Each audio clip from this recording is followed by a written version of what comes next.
Olá, você está no Mundo Jurídico da Diário MS TV.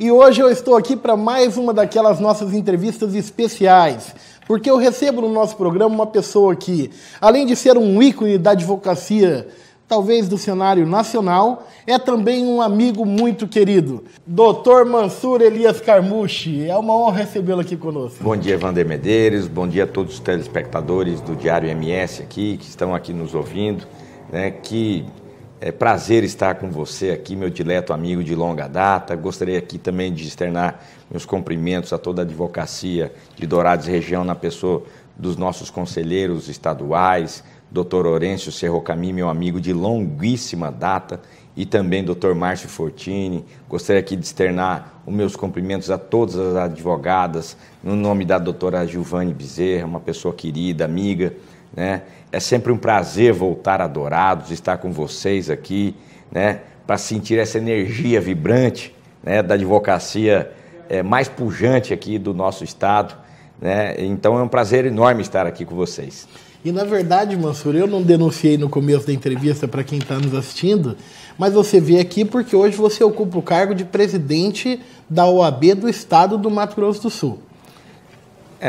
Eu, graças a, inclusive, a advocacia douradense, eu estou, né, presidente da nossa gloriosa Ordem dos Advogados do Brasil, seccional de Mato Grosso do Sul, e eu devo muito à advocacia douradense. E todos nós sabemos, o meu lema sempre foi isso, construindo pontes, né, para que a gente possa fazer uma advocacia mais forte, mais sólida, mais respeitada.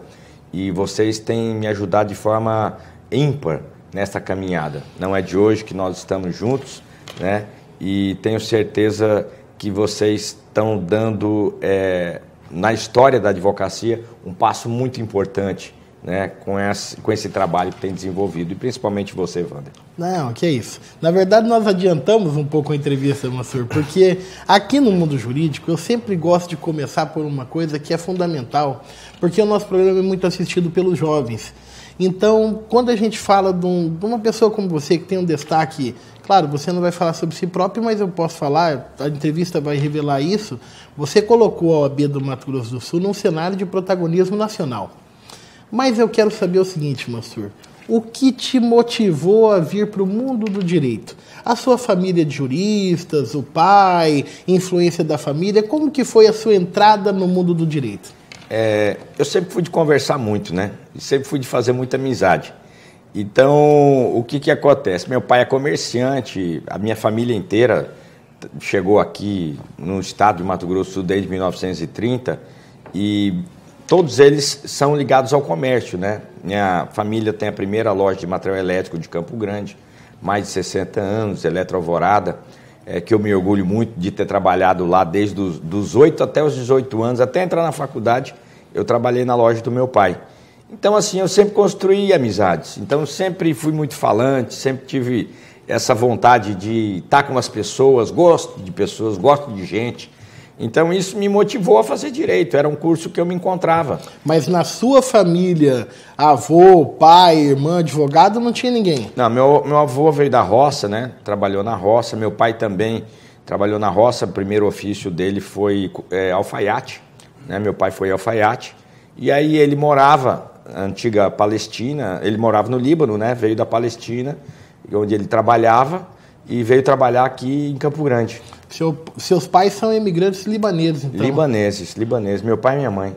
E não vieram para cá, com certeza, numa condição econômica... Não, meu pai veio de navio, pagaram uma passagem para ele para vir, e depois ele trouxe a minha avó, trouxe meus tios, trouxe a família toda para iniciar a vida aqui no Mato Grosso do Sul, né?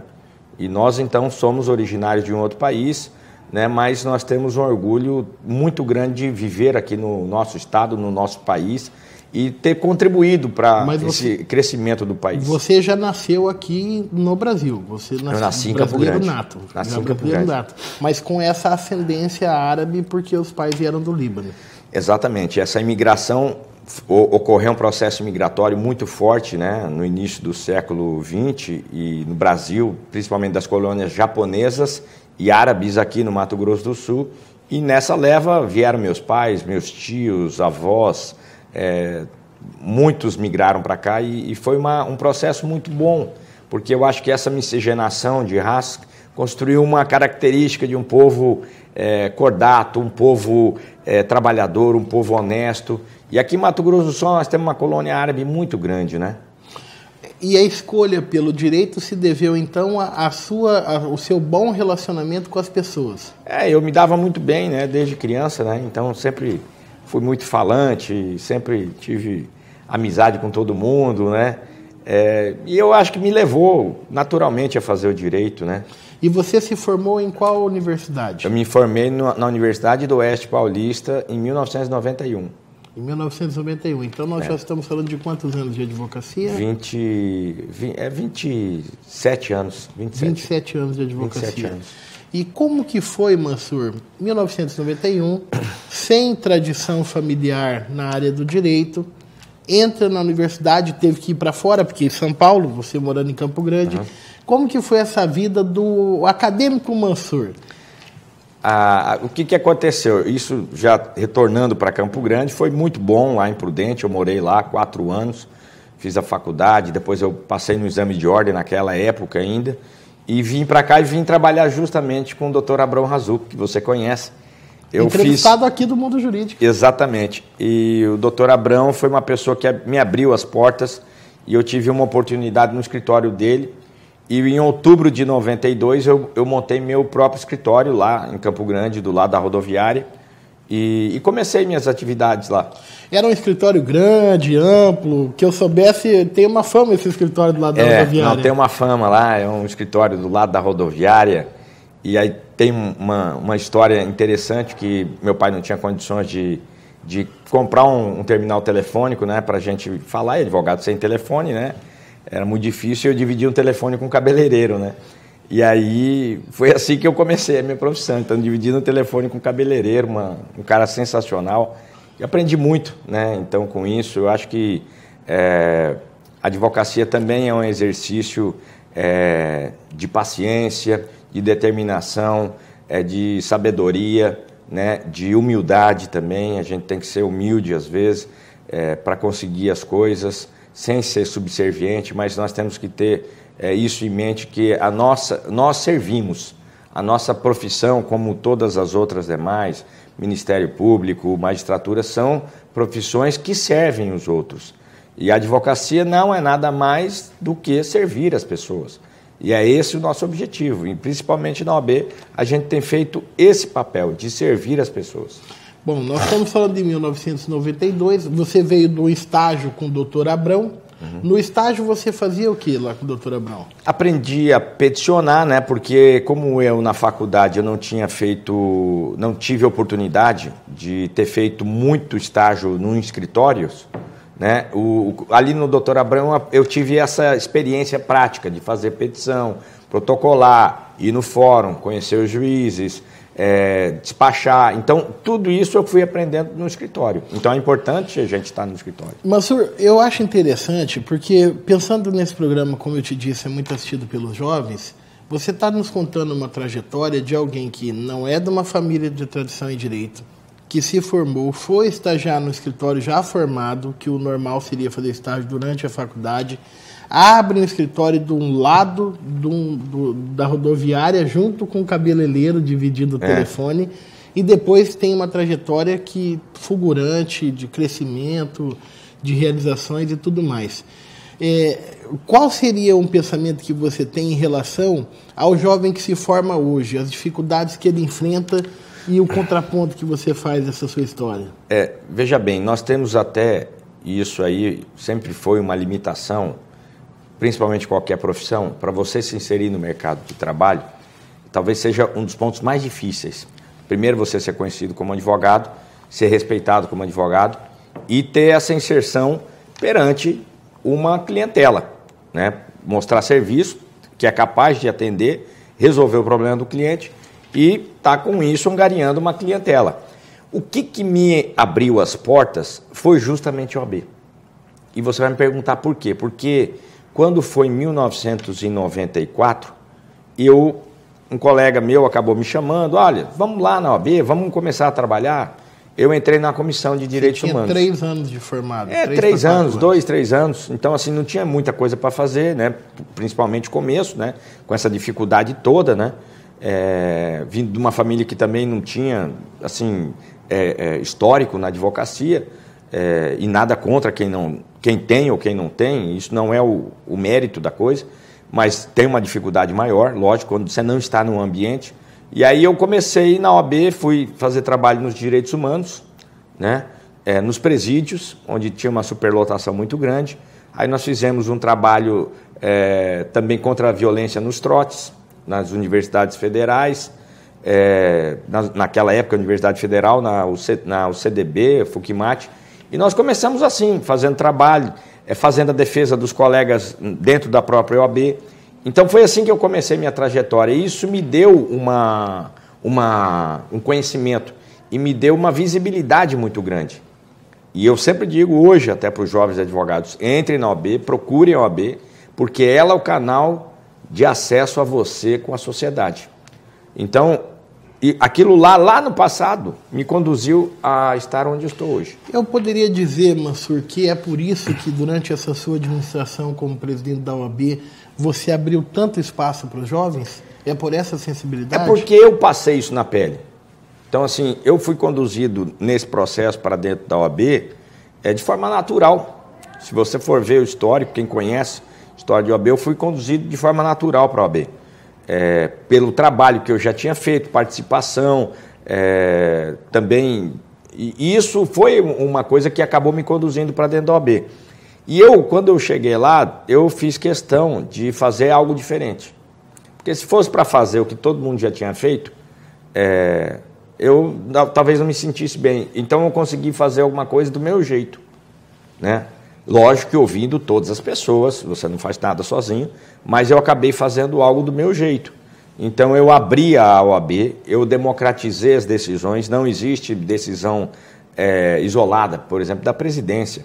É tudo no colegiado da diretoria, respeitando o nosso regimento, porque mesmo o sistema sendo presidencialista, eu acabei inspirado para fazer dessa forma. Então, ouvindo o conselho, ouvindo todos os diretores, os presidentes de subseção. Então, a gente compartilhou, nós dividimos o mandato. Então, o mandato ele não é só do presidente, ele é um mandato de todos os diretores e todos os conselheiros. E é por isso que você tem sido tão admirado pela sua gestão. Mas eu quero voltar para aquele Mansur que abriu o escritório, tá fazendo comissão na OAB e pegando os primeiros clientes. Uhum. Em que momento você se associa com algum colega? Ou você tocou Foi em 94. Em 94 me procurou o Max, que hoje é meu sócio, né? E mais o Marcelo Carli, na época, até que saiu daqui da Unigrande, formou aqui. E eles estavam terminando a faculdade e eles começaram como meus estagiários. E dali nasceu a sociedade. E de lá, aí o Marcelo saiu, o Max ficou. O Max está comigo 24 anos, está comigo, ele virou sócio do escritório. Ele tem uma participação igual a minha, né? Então nós ficamos em pé de igualdade e trabalhamos conjuntamente. Depois vieram outros advogados. Hoje nós temos um escritório mais estruturado, né? Que é capaz de atender assim, toda a demanda, né, dos nossos clientes. Nós fazemos muita a parte da advocacia comercial, né, corporativa, e com isso a gente conseguiu desenvolver um bom trabalho. Né? E você teve um dos seus sócios, que é o saudoso Dr. Marco Túlio. Quando foi em 99, nós compramos um terreno lá em Campo Grande, no Chácara Cachoeira, perto do shopping. E começamos com toda a dificuldade, construir o escritório e fizemos o escritório em conjunto, eu, o Max e o Marco Túlio. Depois, lamentavelmente, o Marco Túlio sofreu um acidente, né, caiu de avião e nos deixou. E é interessante, Mansur, porque a participação na ordem, o Marco Túlio precedeu a sua disputando uma presidência de OAB, né? Exatamente, ele tinha sido candidato anteriormente. E aí, quando veio a eleição suplementar, ele e o Ari Raguiante foram pessoas que me motivaram a participar. E a gente acabou tendo uma participação, graças também a vocês aqui, Dourados, Orêncio, né, principalmente meu grande amigo, você, Vander, meu irmão também, toda a sua família, os seus amigos foram se incorporando à minha amizade. Então, eu tenho hoje meus amigos de Dourado graças a vocês. Né? Na verdade, que fique bem claro para quem está nos assistindo, o Mansur Elias Carmucha é um grande amigo meu.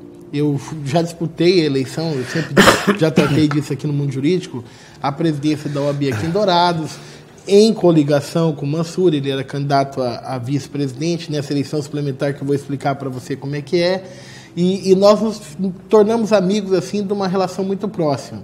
E Mansur, vamos falar sobre essa eleição suplementar, porque foi uma situação inusitada no Brasil, né? Foi algo inusitado. Infelizmente a OAB não estava passando um momento muito bom e teve uma renúncia, né? E a gente acabou vindo numa eleição suplementar determinada pelo Conselho Federal. É a primeira da história da OAB Nacional? Foi a primeira vez que aconteceu, não tinha um caso similar. Que para quem está nos assistindo entender, como é que foi exatamente? Vamos explicar para que as pessoas entendam. Houve uma renúncia de uma parte da diretoria. Houve uma eleição para a ordem. Houve uma eleição aí, regular. Internamente houve uma disputa, houve uma discussão. Houve, que até não convém vir ao mérito hoje, porque também já passou. Mas aí teve uma renúncia coletiva e depois veio a eleição suplementar. E nós nos sagramos vencedores. A chapa era suplementar porque não elegia a chapa inteira. Menos o presidente. Menos o presidente. De alguns conselhos. E aí você entra para disputar aos 45 do segundo tempo, né? Aí nós entramos e nós trouxemos o equilíbrio. Não foi algo perfeito, porque uma administração, uma gestão, para ela ser perfeita, ela tem que estar completa, tem que ter um plano de governo, né, para que você possa conduzir durante o tempo regulamentar quais são os objetivos da gestão. Nós entramos já no meio do jogo e acabamos pelo menos concluindo o mandato junto com a diretoria que estava lá e acabamos depois saindo candidatos, né, a presidência. Isso foi que ano? 94. Não, 2014. 2014. 2014, eleição suplementar. Aí depois dessa eleição suplementar que vem uma eleição regular e você é eleito. Exatamente, foi aí já no ano de 2015, aí nós fomos candidatos, né, junto também com um time de advogadas e advogados, e aí a advocacia nos deu outra oportunidade e nós fomos eleitos.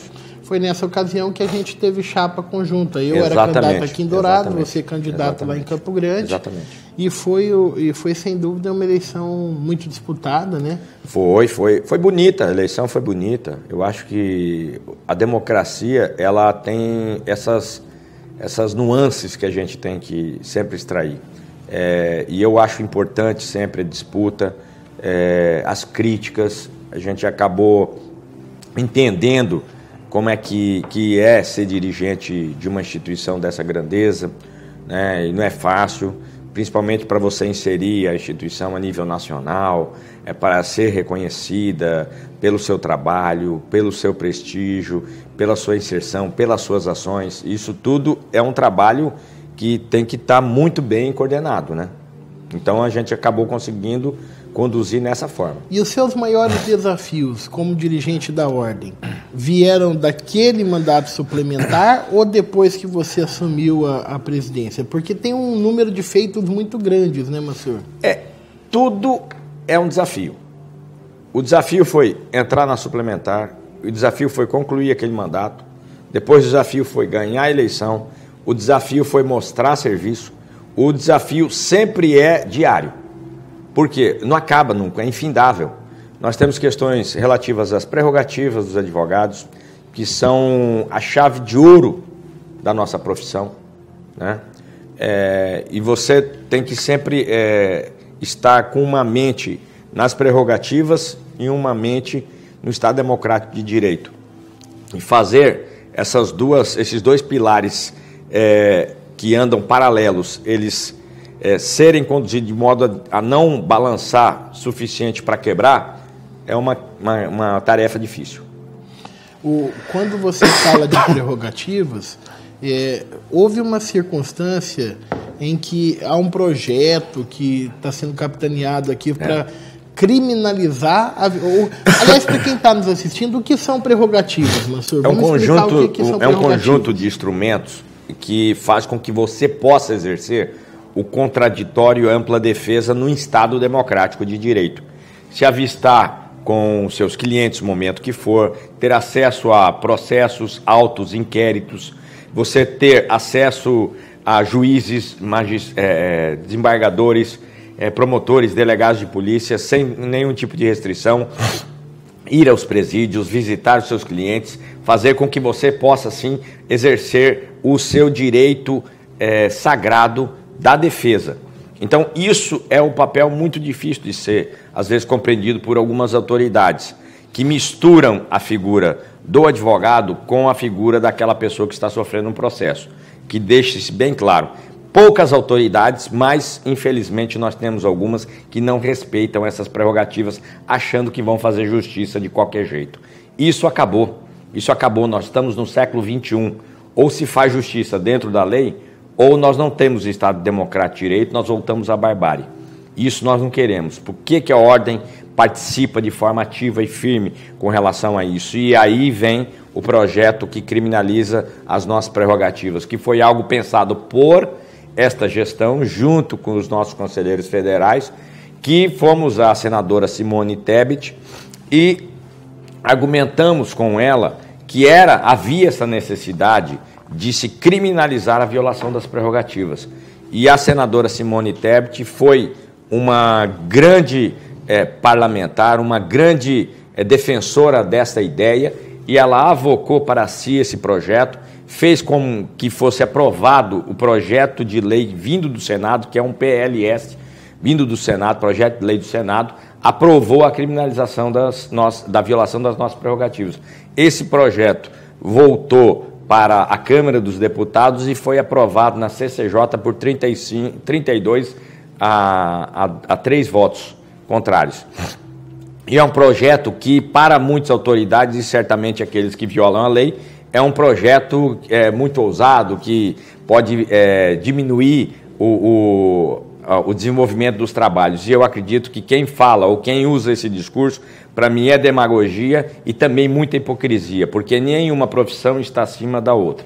Nós todos estamos em pé de igualdade. E esse projeto que criminaliza a violação de prerrogativas, ele só coloca em pé de igualdade todas as carreiras jurídicas. Ela não é para o advogado se sobrepor, se vangloriar, que ele tem uma lei que criminaliza as prerrogativas, porque eu tenho certeza que aquele bom juiz, aquele bom promotor, aquele bom delegado, ele jamais violará as prerrogativas de um advogado no seu exercício profissional. E o jovem que está nos assistindo, às vezes não compreende tanto, ou se compreende, mas a gente precisa frisar isso. As prerrogativas são tão importantes. Por que as prerrogativas são tão importantes? Porque quando você atua como advogado, você se coloca de frente e você vai ao encontro, você discute questões que muitas vezes o juiz, o promotor, o delegado tem uma posição talvez diferente daquilo que você está defendendo. E nesse seu embate, nessa sua busca de prevalecer os interesses do seu representado, a pessoa pode se incomodar. Mas ela pode se incomodar, mas ela tem que respeitar o seu direito de exercer o seu trabalho. E por isso a ordem é tão importante na defesa dessas prerrogativas. Então, eu acho que a ordem ela se destacou aí eu já digo no cenário nacional, porque esse é um projeto de lei. Aliás, você citou pessoas, nós não fizemos referências aos nomes. Quem são os conselheiros federais hoje que representam o Mato Grosso do Sul no cenário nacional? Dr. Ari Raguiante, Dr. Luiz Cláudio Alves Pereira e aqui por Dourados o nosso glorioso Alexandre Mantovani, que também preside a Comissão Nacional da Jovem Advocacia de forma inédita também. E eles têm se destacado muito, os 3 conselheiros, junto com o Gustavo Gotardi, o Rafael, também, que é procurador do Estado, né? E a doutora Marilena, que são os 6 conselheiros federais, eles têm feito um trabalho fantástico. Porque o Ari Rariante, ele está à frente desse projeto das prerrogativas. Isso. E ele também está representando... Hoje ele está no CNJ também, de forma inédita, representando os mais de 1.100.000 advogados e advogados na cadeira da OAB no CNJ. O doutor Luiz Cláudio Bito, ele também ocupa um cargo relevante. Também, ele está na ENA, que é na Escola Nacional da Advocacia, né? Ele é diretor também, e todos os nossos conselheiros federais ocupam um cargo de destaque lá. Sinônimo de prestígio para a OAB do Mato Sinônimo Grosso de do prestígio, Sul. de trabalho, de reconhecimento. Desde o início da gestão, nós acabamos adotando uma postura muito proativa para a sociedade. Escândalos de corrupção, nós agimos de forma firme, pedimos impeachment, abertura de inquéritos na Procuradoria-Geral da República, no Ministério Público contra funcionários fantasmas, atuamos também no plano diretor de Campo Grande, suspendemos o plano diretor, entramos com ação contra a paralisação da BR-163 aqui. Calma, você tocou em coisas importantes que nós fizemos aí, porque aí você já está falando da inserção da Ordem dos Advogados. Quando a gente fala de prerrogativa, a Ordem se voltando para dentro e para a defesa dos seus interesses e dos advogados que a compõem. Mas você citou uma série de exemplos aí, que é porque a Ordem dos Advogados tem essa natureza jurídica bifronte, que ela tem uma inserção social como um instituto, como uma organização de defesa da cidadania, do Estado Democrático de Direito, que você citou vários exemplos aí, né? Entramos como amicus curiae nos processos que tramitam no Supremo Tribunal Federal, um do lado do governo, pedindo a restituição de valores pagos e gastos com presidiários que são de fora do Estado que estão aqui. Esse é um que nós entramos como amicus curiae. E outro contra o governo, para vocês verem qual que é o equilíbrio, contra o governo, contra a reforma previdenciária que foi aprovada aqui na Assembleia Legislativa do Estado de Mato Grosso do Sul. Nós entramos de um lado e depois do outro lado. Então, para ter sempre equilíbrio, nós não somos, a OAB não é de partido, ela não pertence a partido algum. Em Campo Grande, só para vocês terem uma ideia, no começo do ano, veio uma taxa de lixo com valores absurdos, a Ordem interveio de imediato, junto aqui, inclusive, com o presidente da Comissão de Assuntos Tributários, que mora aqui em Dourados, né? Mais uma vez. Que é o Otávio Figueiró, que é um menino brilhante, um menino fantástico. E de forma imediata, o prefeito revogou a taxa de lixo e diminuiu em mais de 60% os valores que estavam sendo cobrados. Uma economia para a sociedade. Uma economia absurda para a sociedade, né? Através de uma intervenção da OAB. Também a COSIP, através de um trabalho que é da taxa de iluminação, que tem que ser gasta com alguns tipos de serviço. E trabalho também do nosso presidente da Comissão de Assuntos Tributários, Otávio Figueiró, e ele fez um trabalho e ele conseguiu também fazer com que, de imediato, a Prefeitura adotasse providências no sentido de atender o prefeito deve ter ficado muito contente com a OAB lá, né? Não, mas eu acho que ele compreende, tanto o governador... Ele é advogado também, né? Também, tanto o governador quanto o prefeito entende a posição da OAB quando ela tem que se manifestar. O Tribunal de Justiça, também já fomos para vários enfrentamentos, fomos para o CNJ contra o TRT, suspendemos várias portarias do TRT, ações efetivas, uma que dava 30 dias de suspensão de prazo, outra que mandava digitalizar processo. Tribunal Regional do Trabalho. Do Mato Grosso do Sul. Exatamente. Fomos para o enfrentamento em várias questões que entendíamos que estavam ilegais, arbitrárias e sem criar nenhum tipo de distanciamento. Então, mas fomos de forma serena, de forma tranquila, contra atos que a gente considerava ilegais. Então, assim, a atuação da OAB foi muito forte nesses 2 anos e 7 meses. Conseguimos também, de forma inédita, aprovar um projeto que dispensa o advogado de autenticar documentos na esfera da administração pública estadual. Em toda a administração pública estadual, o advogado hoje não precisa mais autenticar documentos. Uma lei aprovada pela Assembleia Legislativa e depois sancionada pelo governador do Estado. Criamos também o piso da jovem advocacia. Quer dizer, foram questões que nunca foram mexidas. Eu acho assim, são muitas ações feitas durante esses 2 anos. Quando você toca aí nesse ponto, por exemplo, que você veio da sociedade, você tocou em questões internas também. Piso salarial, o que seria o piso salarial da advocacia? Nós não tínhamos parâmetros mínimos para remuneração dos advogados. E nós criamos, através do piso salarial, que foi também um projeto que foi aprovado, sancionado pelo governo do estado, criou aqui no estado, talvez seja um dos poucos estados que tem o piso salarial. Então você tem um valor mínimo para uma carga horária de 20 horas e outro valor para uma carga horária de 40 horas. Que é uma forma de você assegurar que não vai ter aviltamento de honorários. Exatamente. E nós temos feito uma fiscalização, muito embora não são todos os escritórios que têm uma advocacia de massa, que tem muitos advogados e alguns órgãos públicos, nós temos ingressado, inclusive, com ações contra editais aí de entidades que vão fazer contratação de advogado abaixo do nosso piso. Nós temos também feito esse enfrentamento com base na lei. Também aí, voltando nessa questão interna de defesa, eu acho que uma das coisas principais que tem que se cuidar muito é da contraprestação econômica do advogado. Sim. Honorários. Honorários é um ponto-chave. Sim. E a OAB também criou uma tabela de correspondência, que também, é uma coisa inédita também. Porque isso aí já tinha começado a ser discutido em vários rincões do Brasil, e nós acabamos deliberando através do nosso conselho por fixar parâmetros mínimos, né, dos advogados de correspondente. Isso foi um trabalho, inclusive, graças aos nossos conselheiros, aqui o Orenço Serro Cami, né, e o Márcio Fortini, que também fizeram um trabalho, né, e eles pensando nessa advocacia, que sofre tanto, que é a advocacia dos correspondentes, né? Para quem está nos assistindo, a advocacia dos correspondentes é o quê? São advogados que praticam determinados atos sendo os correspondentes dos escritórios maiores. Que estão na capital ou até em outros estados. Exatamente. E aí o que acontece muito, na internet a pessoa fala, faz uma audiência para mim, isso, eu pago R$10. R$50. A gente foi contra a campanha, contra o cinquentão, né? E nós fixamos em parâmetros mínimos de R$200, só para um ato também, é só ir lá apresentar a defesa, que não é feita por ele, é feita por outro escritório. E que, repita-se, é um valor mínimo. Mínimo. Nada obsta que se cobre a lei. Nada. Mas o que não pode é aviltar de... Exatamente. Então, quer dizer, nós tocamos, às vezes, na ferida, contrariando o interesse de grandes escritórios, né? Porque não é fácil também. Então, para quem está acostumado a pagar 50, ter que aumentar para 200. Exatamente. Mas a gente acabou buscando equilíbrio. Eu acho que não pode ser nem para um nem para outro. O papel da OAB é atingir a maior gama de advogados possíveis.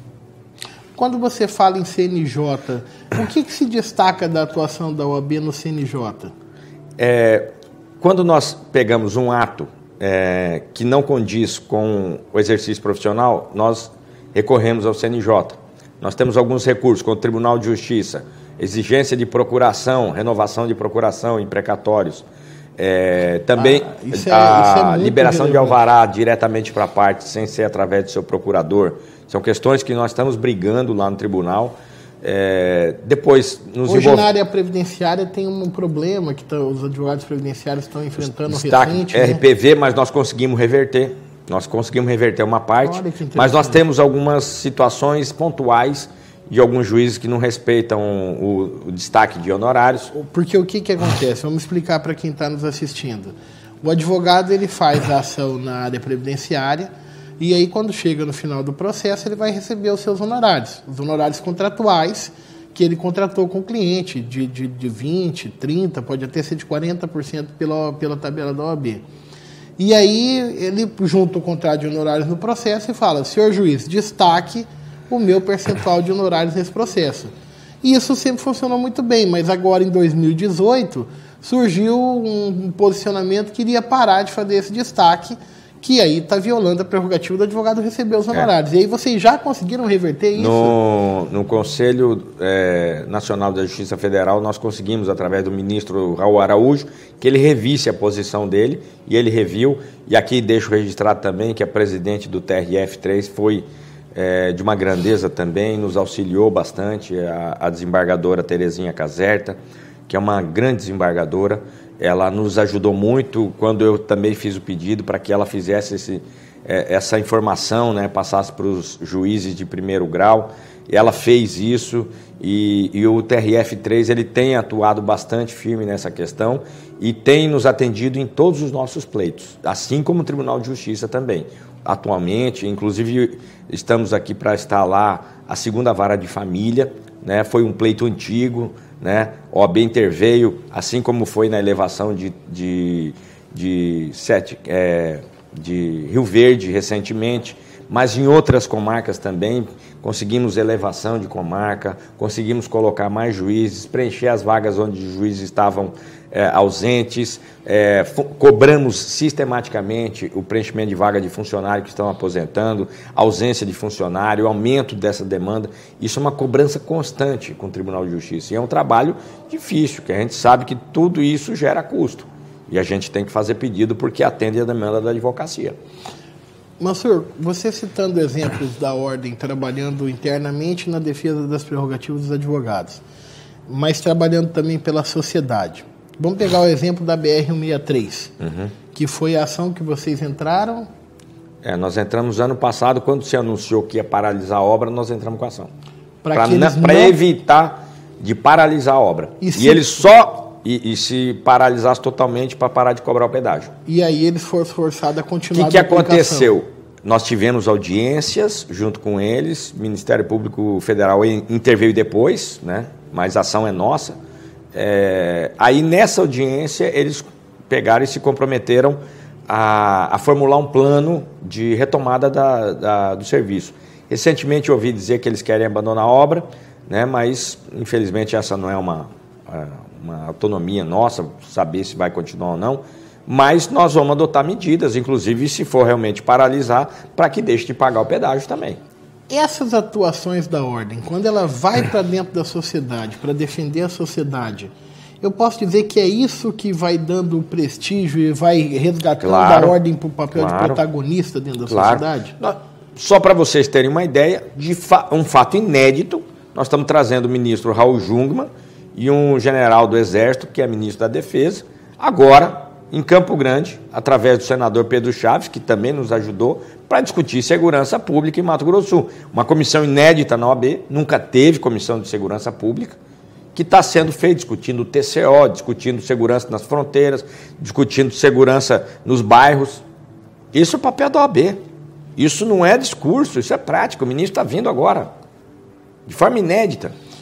Inclusive vai ser na UEMS, dia 19. E como que você faz o balanço, Mansur, de conseguir ter todo esse respaldo perante as autoridades e, ao mesmo tempo, ter uma atuação tão forte como a OAB teve nessa questão da corrupção, inclusive representando autoridades que aconteceram?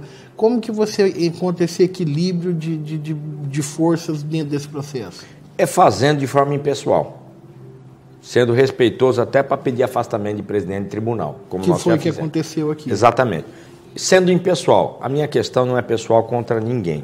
Eu acho que nós vimos um ato que ele é ilegal, abusivo, antiético, um ato de corrupção. Nós temos que nos manifestar, exigir, cobrar providências. O que assegura a instituição ser forte é justamente intervir nesses casos. Nós aqui intervimos em caso de funcionário fantasma na Assembleia, nas câmaras municipais, pedimos para o Ministério Público atuação firme e eles têm agido. Nós temos feito campanha, por exemplo, agora vamos começar, dia 23, junto com o Ministério Público Federal, Ministério Público Estadual, TRE, campanha por eleições limpas, fizemos os comitês de combate ao Caixa 2. A OAB atua de forma firme, entrou com ação também, acabou com aquela exigência de autorização da Assembleia para processar o governador. Isso é ação da OAB. E é prática, é na prática, isso aí não é discurso. A charada, então, é a impessoalidade. Impessoalidade. Você viu um ato, tem que agir de forma impessoal. Não desrespeitar as pessoas, é entender que todo mundo tem o direito ao contraditório e ampla defesa. Algumas têm, inclusive, questão de foro, outras questões de sigilo, mas nós temos atuado. E dentro, internamente, na OAB, eu só vou dizer aqui um dado aqui para todos vocês, nós aplicamos mais de 280 sanções, excluímos colegas dos nossos quadros. Recentemente, 2, inclusive um era advogado do ex-prefeito, dos 2 que foram na gestão passada, os 2 advogados foram excluídos da OAB. Porque para você cobrar no externo, você tem que fazer o trabalho Nós interno. fizemos um trabalho interno que é sacrificante, porque não é fácil você processar os seus colegas. Você usou uma palavra aí, sacrificante. Há também um sacrifício pessoal por estar à frente de uma instituição. Lógico, a gente acaba sofrendo reveses. pessoas às vezes não compreendem o nosso papel, muitas pessoas que eu tinha na mais alta conta viraram a cara comigo, porque talvez não compreenderam o nosso papel. E eu acho que essas pessoas, elas têm o direito de pensar o que for sobre a nossa atuação, mas nós não vamos parar. Nós não vamos parar. Nós não vamos parar. E você citou um ponto aí, Mansur. Eu sei que você, e aí é um testemunho meu, que parece que nunca na história da OAB você cumpre horário na OAB diuturnamente, né? O Max deve estar bravo com você, seu sócio, né? Eu passo no escritório, dou uma atençãozinha lá, que não é uma atenção grande, mas eu me dedico à OAB. Eu me dedico todos os dias que eu estou lá, de manhã e de tarde, eu sempre estou na OAB. Mas tem também uma equipe muito boa, né, Mansur? A sua diretoria se destacou. Todos. Os nomes da sua diretoria... O nosso vice, o Gervásio Alves de Oliveira Júnior, que tem sido um vice-presidente fantástico também, me ajuda muito. Ele preenche realmente alguns espaços que nunca um vice-presidente, acho que preencheu, vai continuar preenchendo também, porque ele me ajuda a ser um segundo presidente. Nós temos também o nosso Marcos de Oliveira Rocha, que é o secretário-geral, uma pessoa fantástica, dirigente, trabalha. E também o nosso, que a gente chama de ministro das Finanças, que é o Steven Hazuki, um rapaz... De uma atuação destacadíssima, né, Mansur? Destacadíssima, tem feito um trabalho fantástico. Pelo segundo ano consecutivo na história da OAB, nós fechamos no azul. E isso é uma demonstração, inclusive, de uma administração austera, uma administração que está pensando no bolso do advogado, porque nós sobrevivemos único exclusivamente com os recursos provenientes das anuidades. Então, o Steven tem feito isso de forma muito responsável. E pessoas ocupando esses cargos, elas têm que ter responsabilidade.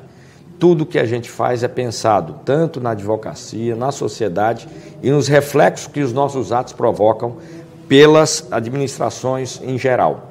Então, você fazendo uma administração de uma entidade como a OAB, de forma austera, de forma responsável, de forma que isso visibilize para o externo, vai fazer com que os outros gestores também façam esse comprometimento e uma administração responsável. E, por fim, também o nosso secretário-geral adjunto, que é um jovem advogado, que é um menino brilhante também, que é o Vinícius Monteiro Paiva, que é o mais novo também do Brasil, sendo jovem advogado. Com 5 anos ele já era diretor da nossa instituição, né? Assim como o Marco Oliveira Rocha, que é o nosso secretário, ele é advogado público, ele é da AGU, é o único no Brasil, né, ocupar um cargo de diretoria, e ele tem feito um trabalho e levado essa chancela da seriedade, das coisas serem conduzidas de forma correta, como todos fazem, mas isso acaba chancelando para a sociedade uma administração muito transparente e austera. O Vinícius, ele tem uma fã aqui em Dourados que muito me preocupa, viu? Porque Quem é? A dona Maria do Carmo, toda vez que escuta o Vinícius falar, vira e fala assim, mas esse menino tem um futuro brilhante. Eu falo, cuidado. Aí você falou da Maria do Carmo, eu vou falar da Maria da Penha. Nós fizemos de forma inédita, e aqui elogiar o trabalho das mulheres na OAB, porque a gente sempre está querendo trazer mais mulheres. Nós fizemos de forma inédita também a primeira conferência da mulher advogada, e elas estão ocupando... foi um sucesso retumbante, né? Nós trouxemos nada mais, nada menos do que a própria Maria da Penha, e ela teve em Campo Grande, acho que foi a segunda vez, ficou feliz demais de ter conhecido a nossa sede, que está hoje maravilhosa em termos de acessibilidade. Nós contemplamos as pessoas com deficiência, reformamos a sede de modo que ela pudesse receber as pessoas com deficiência, né, idosos. E o que aconteceu? Essa conferência, que nós tivemos um público inédito de 3.200 pessoas, foi algo que marcou na história da OAB, principalmente para as mulheres.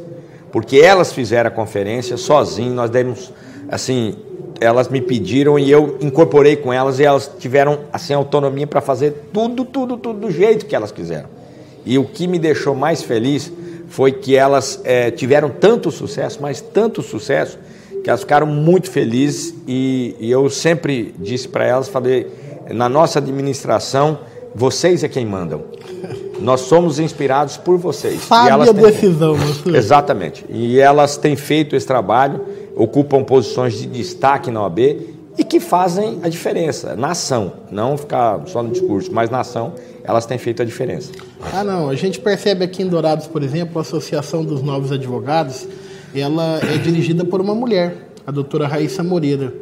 E olha que desempenho tem tido aqui. Não, elas são fantásticas mesmo. Eu acho que nós somos o que somos por conta das mulheres. Mansur, eu poderia acreditar que foi esse conjunto de realizações que você teve com a sua diretoria, com esse timaço que você montou, que levou para esse caminho natural que você já reconheceu de público da reeleição?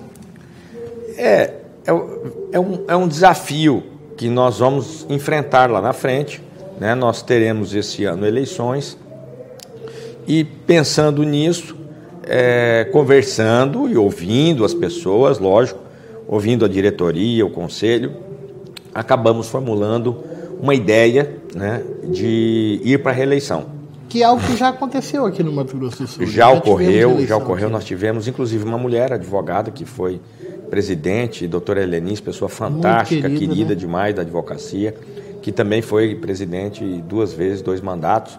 E eu acho assim, mais um desafio, né? E eu espero assim, que a gente consiga pensar em algo bom, né, para a advocacia, com todos esses que estão aqui concorrendo também, e eles pensem em algo positivo, algo que eles possam realmente fazer para a advocacia ser essa coisa vibrante, pujante, como a maior entidade de classe do planeta.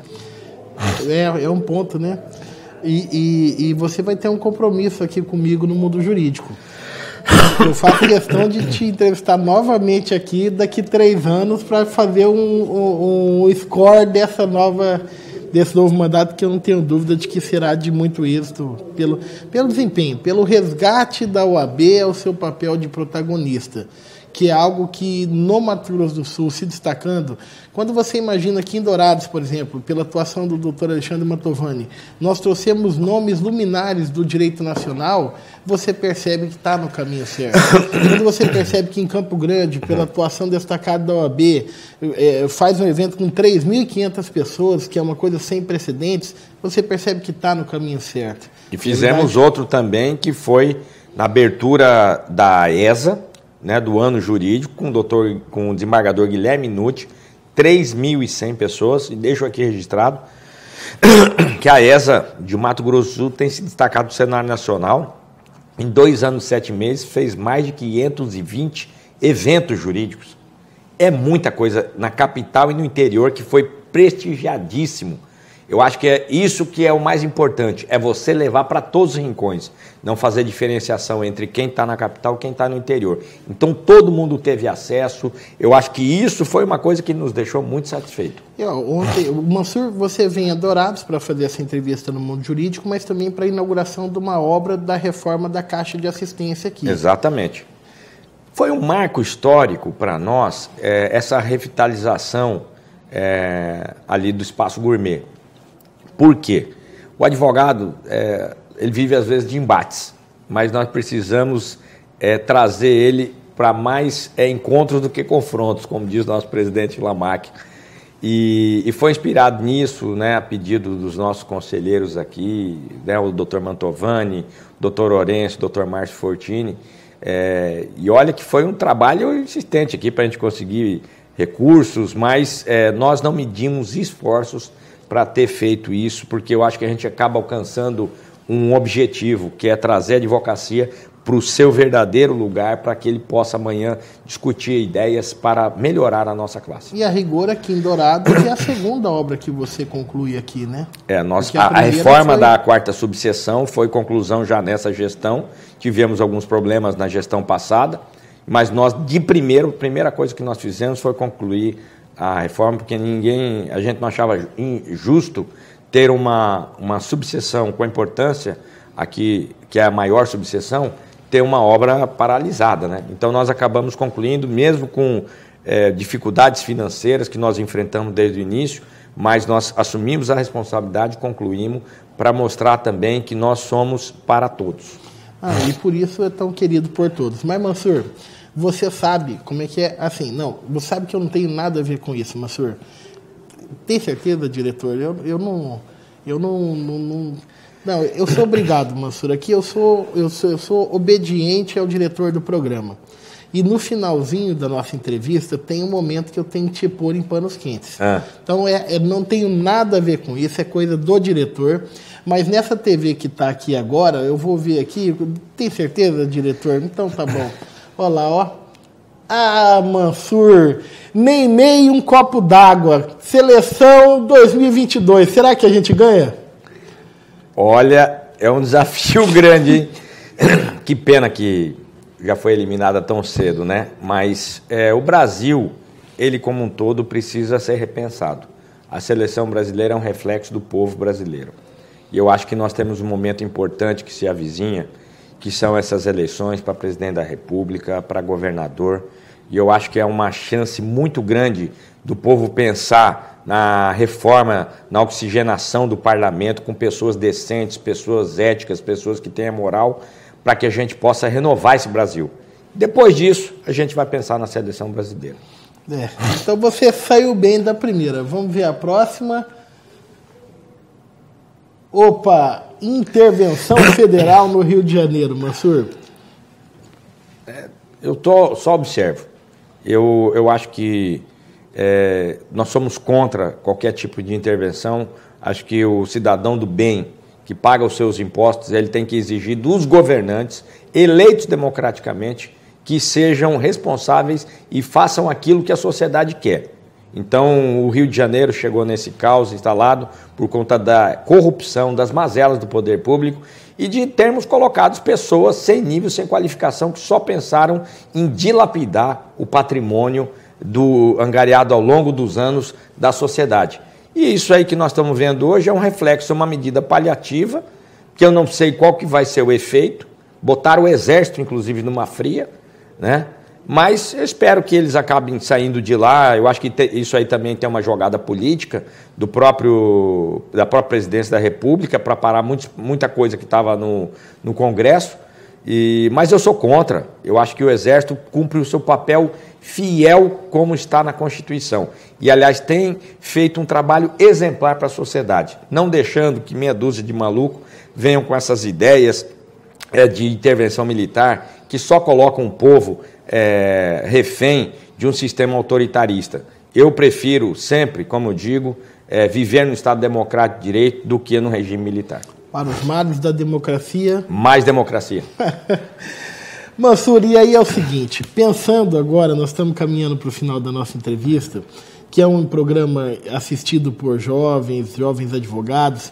Eu quero que na sua mensagem final, não para mim, mas para aquela câmera que está ali focada em você, eu quero que você deixe uma mensagem pensando nesse jovem que agora pensou, faz direito, não faz direito, entrou na faculdade, está no meio do curso, acabou de formar e vai para o mercado de trabalho, o que vai ser do futuro. Deixe uma mensagem à luz da sua experiência de vida, da sua atuação profissional na ordem, falando com ele agora. Eu gostaria de deixar essa mensagem para você que está escolhendo, optou já pelo curso de Direito, para que você faça isso de forma vocacionada, para que você chegue nessa profissão de forma positiva, de forma a pensar de como você pode contribuir com a sociedade, de como você pode fazer com que a nossa sociedade seja harmônica, seja fraterna, seja uma sociedade que vise sempre o cidadão. O resto, ele vai vir naturalmente. Todos os reflexos da nossa profissão bem feita, eles virão, a satisfação financeira, pessoal, ela vai vir de forma natural. Não faça nada subvertendo a ordem das coisas. Tudo tem o seu tempo. Tempo de plantar, tempo de colher. Mansur Elias Carmochi, que honra recebê-lo aqui. Muito obrigado. Muito obrigado, Wander Medeiros. É uma satisfação muito grande estar aqui com você. E você está aqui no Mundo Jurídico da Diário MS TV. Até a próxima.